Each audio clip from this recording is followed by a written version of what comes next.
Bismillahirrahmanirrahim. Assalamualaikum warahmatullahi wabarakatuh. Pemirsa yang semoga dirahmati Allah Subhanahu wa taala, jika Anda merasa Anda sudah berdoa tetapi doa Anda belum dikabulkan oleh Allah Subhanahu wa taala, maka bisa jadi Anda melupakan satu kaidah penting di dalam masalah urusan keterkabulan doa.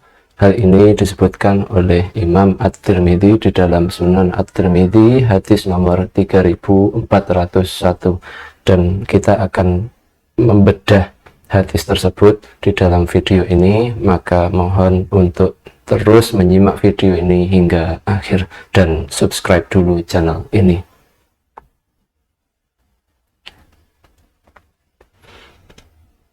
Pemirsa yang semoga dirahmati Allah Subhanahu wa taala, Imam At-Tirmidzi meriwayatkan dari Abu Hurairah radhiyallahu anhu bahwa Rasulullah sallallahu alaihi wasallam bersabda, "Ud'uallah wa antum muqinun bil ijabah wa'lamu annallaha la yastajibu du'aan min qalbin ghafilin lahin."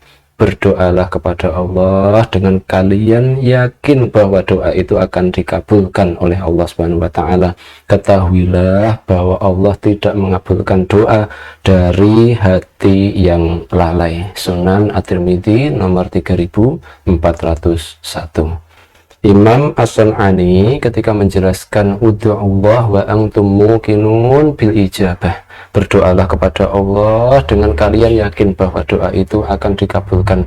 Imam As-San'ani berkata, karena yakin dengan terkabulnya doa adalah satu dari sekian bentuk husnudzon atau berprasangka baik kepada Allah Ta'ala, sebagaimana telah dijelaskan oleh Nabi Shallallahu Alaihi Wasallam bahwa Allah sesuai dengan prasangka hambanya. Kemudian Imam As-San'ani ketika menjelaskan wa'lamu annallaha la yastajibu du'aan min qalbin ghafilin lahin, Allah tidak mengabulkan doa dari hati yang lalai. Imam As-San'ani berkata, lalai di sini maksudnya apa? Orang itu berdoa tetapi dia lalai dari makna doa yang dia ucapkan. Yang pertama, lalai dengan makna doa yang dia ucapkan. Kemudian yang kedua, dia lalai dari taat kepada Allah. Kemudian yang ketiga, dia lalai dari berharap kepada Allah agar doanya itu terkabul. Ini disebutkan oleh Imam As-San'ani di dalam At-Tanwir Syarah Al-Jami' As-Shaghir. Nah, ada beberapa pelajaran yang bisa kita ambil dari hadis ini. Yang pertama, Imam As-San'ani berkata, hadis ini adalah anjuran untuk satu, menghadirkan hati ketika kita sedang berdoa, khusyuk, paham dengan doa yang kita ucapkan. Kemudian yang kedua, menghadapkan hati kepada Allah secara menyeluruh ketika berdoa. Kemudian yang ketiga, meyakini bahwa doanya itu akan terkabul jika memenuhi syarat-syarat terkabulnya doa. Ini kata Imam As-San'ani. Pelajaran kedua dari hadis ini adalah seperti yang diucapkan oleh Syekh Abdullah Al-Faqih As-Singkiti dari Asyabakah Al-Islamiyah ketika beliau pernah ditanya bagaimana menerapkan ud'uallah wa antum muqinun bil ijabah, berdoalah kepada Allah dengan kalian yakin bahwa doa kalian akan dikabulkan oleh Allah. Kata Syekh Abdul Al-Faqih As-Singkiti, ada 3 tutorial untuk yakin dalam berdoa, yakin bahwa doa itu akan dikabulkan. Yang pertama, hendaknya orang yang berdoa itu menghadirkan keagungan asma dan sifat Allah yang berkaitan dengan kedudukan Allah sebagai satu-satunya zat yang mengabulkan doa, seperti Al-Jawad, Al-Karim, Ar-Rahman, Ar-Rahim, dan yang lainnya. Yang pertama, menghadirkan keagungan asma dan sifat Allah yang berkaitan dengan kedudukan Allah sebagai satu-satunya zat yang mengabulkan doa.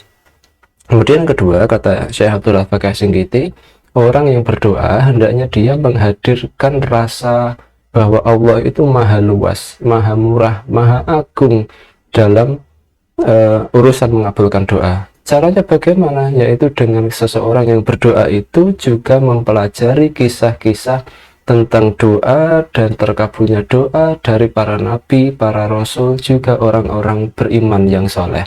Kalau kita itu mau membaca, kalau mau membaca kisah doa bagaimana usaha orang, para nabi, para rasul dalam berdoa, insya Allah kita akan merasakan bahwa Allah itu maha luas, maha murah, maha agung karunia-Nya.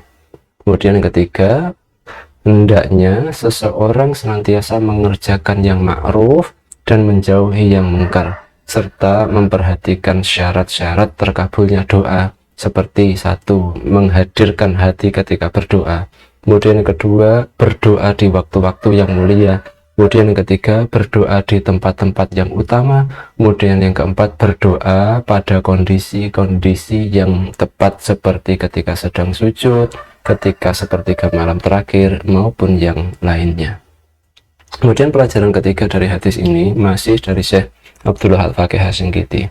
Beliau berkata, seiring dengan kadar kuatnya keyakinan bahwa doa akan terkabul, sebesar itu pula peluang doa tersebut akan dikabulkan oleh Allah. Beliau mengutip perkataan Imam Ibnu Qayyim Al-Jauziyah yang mengatakan, doa itu seperti pedang.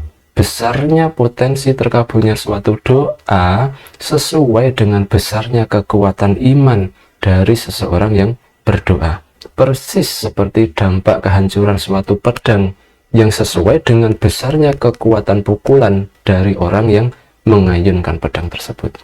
Kemudian pelajaran keempat dari hadis ini juga masih dari Syekh Abdullah Al-Faqih Asy-Shinqiti. Beliau pernah ditanya, bolehkah orang yang tidur, orang mengantuk, atau orang yang bekerja, melakukan pekerjaan harian itu berdoa? Bolehkah berdoa sambil mengantuk, sambil tiduran, atau sambil melakukan pekerjaan harian? Menjawab pertanyaan ini Syekh Abdullah Al-Faqih Asy-Shinqiti, pertama, orang yang ngantuk hendaknya dia tidak berdoa, karena rasa kantuknya itu bisa menyebabkan doanya itu belepotan, sehingga dikhawatirkan doanya justru menjadi keburukan bagi dirinya sendiri secara tidak sadar karena rasa kantuk yang dia alami. Lalu kalau seseorang itu berdoa dalam kondisi sadar, dalam kondisi berbaring, dalam kondisi melakukan pekerjaan harian, maka ini hukumnya boleh, sebagaimana disyariatkannya berzikir di seluruh keadaan. Di dalam Sahih Muslim disebutkan bahwa Rasulullah Shallallahu Alaihi Wasallam apabila beliau keluar dari rumah menuju masjid, maka Rasulullah Shallallahu Alaihi Wasallam akan mengucapkan doa menuju ke masjid, Allahumma ja'al fi qalbi nuran, Allahumma ja'al fi qalbi nuran, ya Allah jadikanlah hati kami bercahaya.